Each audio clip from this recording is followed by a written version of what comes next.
السلام علیکم۔ آج کا ہمارا ٹاپک ہے رواداری۔ رواداری کا مطلب ہے نرمی اور تحمل سے پیش آنا، معاملات میں مناسب حد تک رعایت اور لحاظ کرنا، مخالف رائے کو مان لینا اور برداشت کرنا بھی رواداری کے دائرے میں آتا ہے، لیکن اس بات کا خیال رہے کہ اس میں اللہ تعالیٰ کے احکامات کی خلاف ورزی نہ ہوتی ہو۔ خود غرضی اور عدم برداشت اسلامی عمل نہیں ہے۔ اسلام کی طرف سے انفرادی زندگی میں بھی رواداری اور لوگوں کا لحاظ کرنے کی تاکید کی گئی ہے۔ اپنے پسندیدہ لوگوں کا تو سبھی خیال کر لیتے ہیں، لیکن اسلام میں اس بات کی بھی تاکید کی گئی ہے کہ آپ ایسے لوگوں سے بھی اچھا سلوک کریں جن سے آپ کو زیادہ تعلق یا دلچسپی نہیں ہوتی۔ ارشاد باری تعالیٰ ہے سورۃ عبس آیت نمبر 1 سے 12 میں، جس کا ترجمہ ہے: پیغمبر صلی اللہ علیہ وسلم نے تیوری چڑھائی اور منہ پھیر لیا کہ ان کے پاس ایک نابینا آیا اور تم کو کیا خبر، شاید وہ پاکیزگی حاصل کرتا یا سوچتا تو سمجھانا اسے فائدہ دیتا۔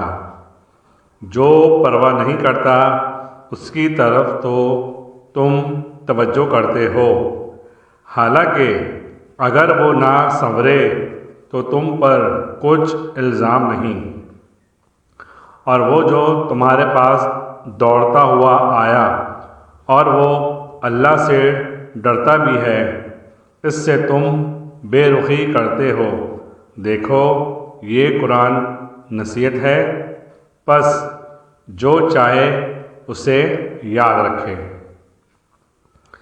ان آیت مبارکہ کے نازل ہونے کی وجہ یہ تھی کہ ایک دن نبی کریم صلی اللہ علیہ وسلم مکے میں شہر کے رئیسوں کو اسلام کی تبلیغ کر رہے تھے۔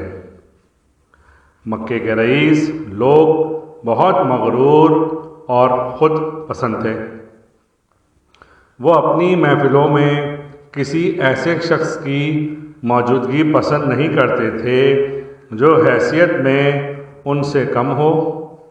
اسی وجہ سے وہ لوگ آپ صلی اللہ علیہ وسلم کی مجلسوں میں نہیں آتے تھے کہ وہاں کم حیثیت اور غریب لوگ بھی آیا کرتے تھے۔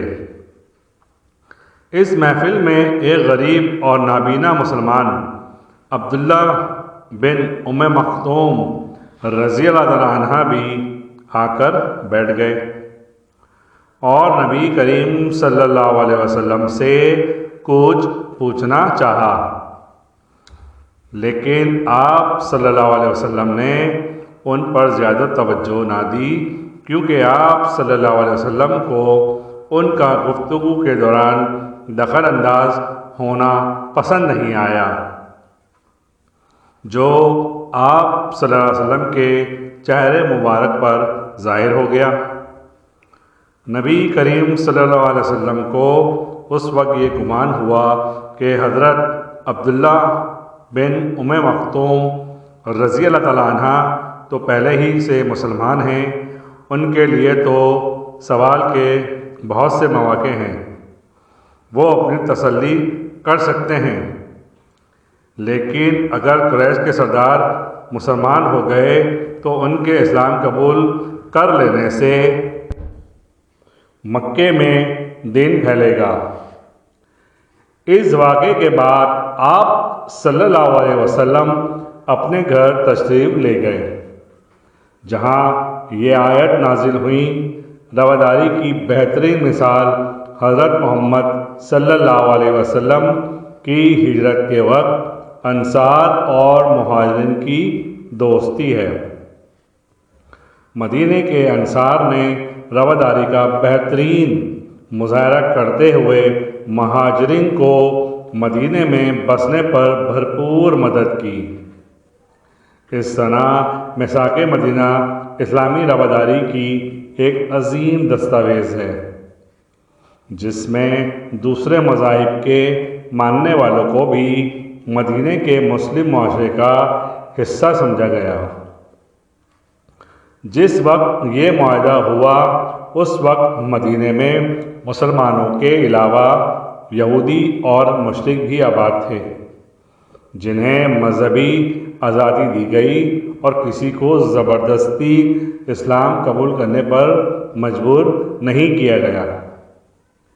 مذہبی رواداری ہمیں یہ سبق دیتی ہے کہ ہم دوسرے مذاہب کے ماننے والوں کو تب تک برداشت کریں جب تک ہماری دینی اقدار کو خطرہ نہ ہو، جبکہ عیسائیوں اور یہودیوں سے مذہب پر اس بات سے بحث نہ کی جائے جس سے دل آزاری ہو۔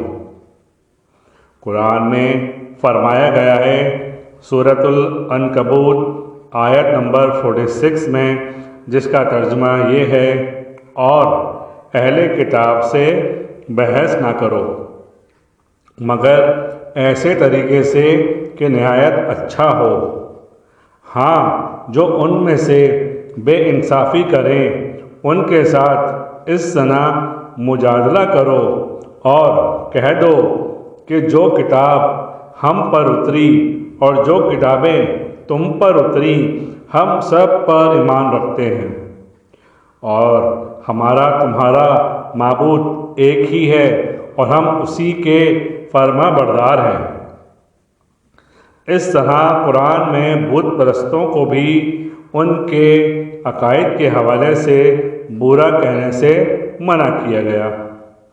سورۃ الانعام آیت نمبر 108، جس کا ترجمہ ہے، اور جن لوگوں کو یہ مشرک اللہ کے سوا پکارتے ہیں ان کو برا نہ کہنا، کہ یہ بھی کہیں اللہ کو بے ادبی سے بے سمجھے برا نہ کہہ بیٹھیں۔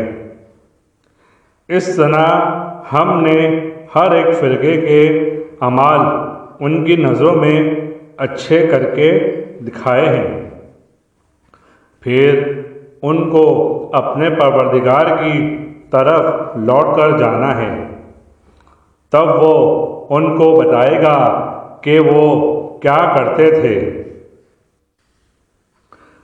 مکے میں نبی کریم صلی اللہ علیہ وسلم کے مخالفین بھی آپ صلی اللہ علیہ وسلم کی سچائی، امانت داری اور وعدے کی پابندی کا اعتراف کرتے تھے، حتیٰ کہ ابو جہل جیسا دشمن بھی یہ کہتا تھا کہ بے شک محمد صلی اللہ علیہ وسلم ہمیشہ سچ بولتے ہیں اور کبھی کوئی غلط بیانی نہیں کرتے۔ حضرت محمد صلی اللہ علیہ وسلم تجارت اور لین دین کے معاملات میں بھی وعدے کی پابندی کیا کرتے تھے۔ آپ صلی اللہ علیہ وسلم نے اپنی سیرت پاک سے عرب کے لوگوں کے خیالات، نظریات، اخلاق اور کردار کو سنوار دیا۔ عرب کے لوگ عہد جاہلیت کے اندھیروں میں ڈوبے ہوئے تھے۔ نبی کریم حضرت محمد صلی اللہ علیہ وسلم نے لوگوں کو اسلام کی دعوت دی اور تعلیم و تربیت دے کر دور جاہلیت کے اندھیروں سے نکالا۔ یہ انقلاب محض عرب تک ہی محدود نہ رہا بلکہ دنیا کے طول و عرض میں پھیل گیا۔ ان تمام باتوں کو جاننے کے بعد اسلام اس قدر مقبول ہوا کہ دور دور سے قافلے آتے اور حضور صلی اللہ علیہ وسلم کے ہاتھوں پر اسلام قبول کرتے۔ امید کرتا ہوں آپ کو آج کا میرا یہ ٹاپک پسند آیا ہوگا۔ نیکسٹ ٹاپک تک کے لیے مجھے اجازت دیجیے گا۔ اگر مجھ سے کوئی غلطی یا کوتاہی ہو گئی ہو تو معاف کیجیے گا۔ السلام علیکم ورحمۃ اللہ۔